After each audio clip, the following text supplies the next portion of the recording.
Welcome back sa Multiverse TV. Kung mahilig ka sa mga nakakatakot na video gaya nito, ay dapat mag-subscribe ka na upang makita ko kung hanggang saan ang tapang mo. At kung handa ka na,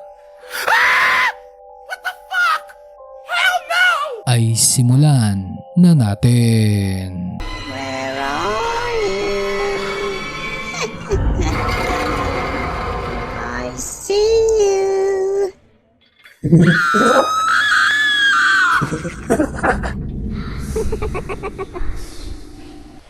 Sa unang tingin ay aakalain mo na normal na video lang ito ng taong nagmumotor.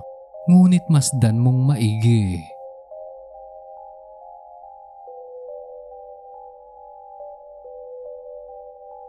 Mapapansin natin na ang taong nakaangkas ay walang ulo. Sobrang nakakakilabot dahil malapitan pa itong nakuhanan ng video. Ayon naman sa paniniwala dito sa atin, kapag ang isang tao daw ay nakitang pugot ang ulo, ay malamang sa malamang ay may mangyayaring masama sa kanya. Kung totoo man ang video na ito o edited lang, well, kayo na ang bahalang humusga.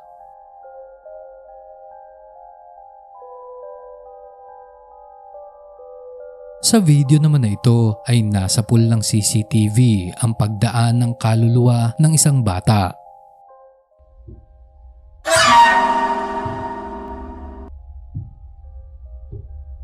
Kung papakinggang maigi ay maririnig din ang yabag ng mga paa nito na tila tumatakbo ng pabalik-balik.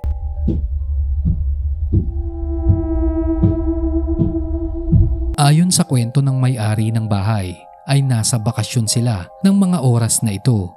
Kaya't imposible na magkaroon ng ibang tao sa bahay maliban na lang kung isa nga talaga itong multo.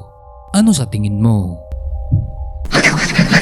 Makapanindig balahibo naman ang navideohan sa bahay na ito nang biglang may isang hugis tao ang nahagip sa sulok ng kwarto. Masdang maigi.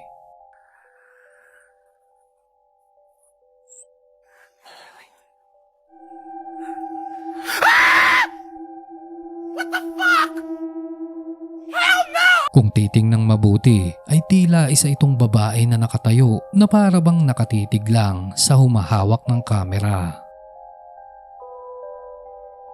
Sa sobrang takot ay napasigaw ng napakalakas ang nagbibideo at sandali siyang lumabas ng kwarto, ngunit pagbalik niya at nang buksan niya ang ilaw ay wala na roon ang nakakatakot na nilalang.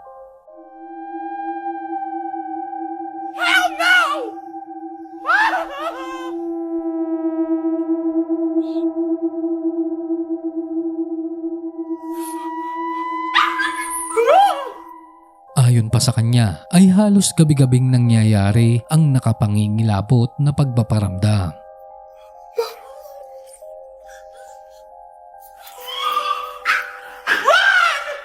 Ikaw, kaya mo bang tumira sa bahay na ito?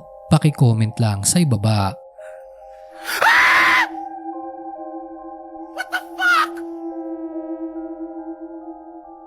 Nakapangingilabot naman ang nakuhanan sa dashcam ng sasakyan na ito nang mapadaan sila sa isang madilim na kalsada. Masdang maigi ang video at huwag kang kukurap.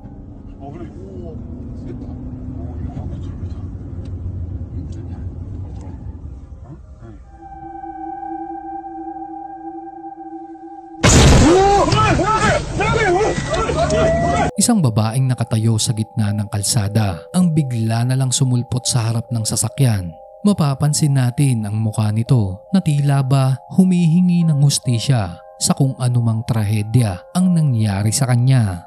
Dahil sa sobrang gulat at takot na naramdaman ay dali-dali namang umatras ang driver.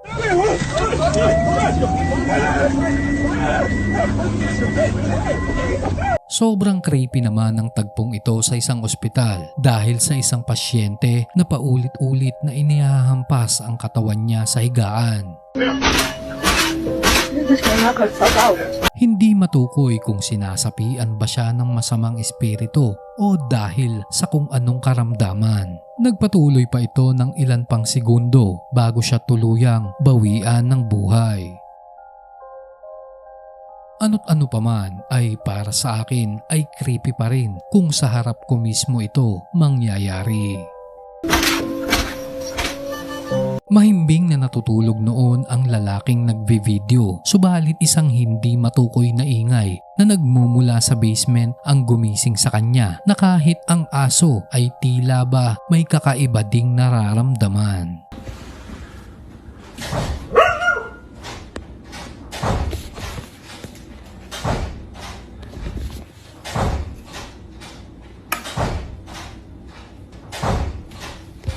Kaya kahit natatakot ay lakas loob niya itong pinuntahan para alamin kung anong kababalaghan ang nangyayari. Ngunit hindi pa man siya nakakababa ay ito na ang sumalubong sa kanya.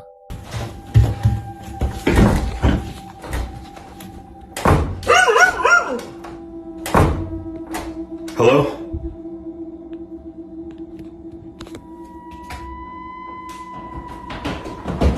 Oh my God!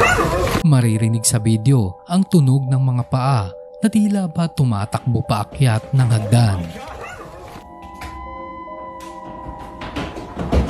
Oh my God! Sa puntong iyon ay bigla na lang naputol ang video kaya hindi natin alam ang mga sumunod na nangyari. Nagtungo ang lalaking nagvi-video sa isang gubat para mag-ghost hunting at isang nilalang o maari nating tawaging red lady ang nasa pool ng kamera. Astaghfirullahaladzim. Makikita natin na nakaupo ito sa taas ng puno at nakapangingilabot ang boses niya.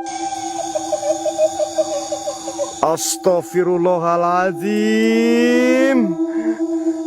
La ilaha illallah Muhammadar Rasulullah. Subhanallah. Tila napadasal na lang ang lalaking nagbi-video dahil sa sobrang takot.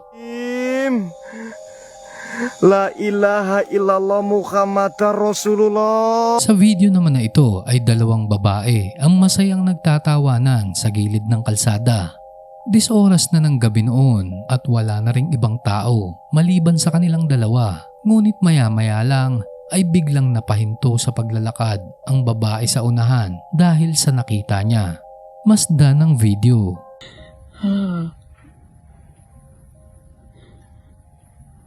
Qu'est-ce qu'il y a?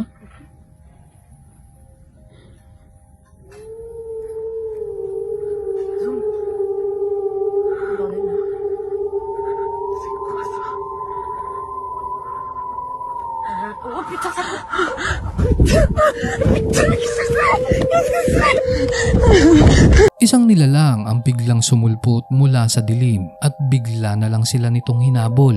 Kaya napakaripas na lang din ang takbo ang dalawang babae.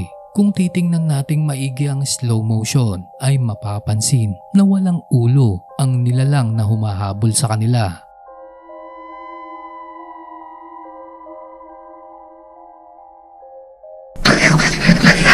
Sa comfort room naman na ito sa isang eskwelahan ay makikita ang mga estudyante na tila takot na takot dahil sa multo na nagpaparamdam sa loob ng cubicle. Kaya lakas loob itong nilapitan ng may hawak ng kamera. Panoorin natin ang video.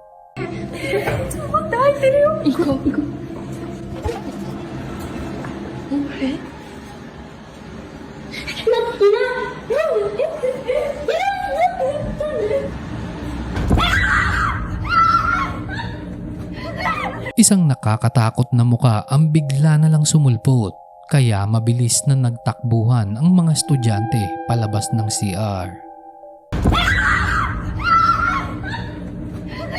Alam kong nabitin ka, pero huwag kang mag-alala dahil patuloy akong mag-upload ng mga quality videos. Basta ang lagi ko lang paalala ay mag-subscribe ka para naman hindi kita ipadalaw sa mga tropa kong maligno.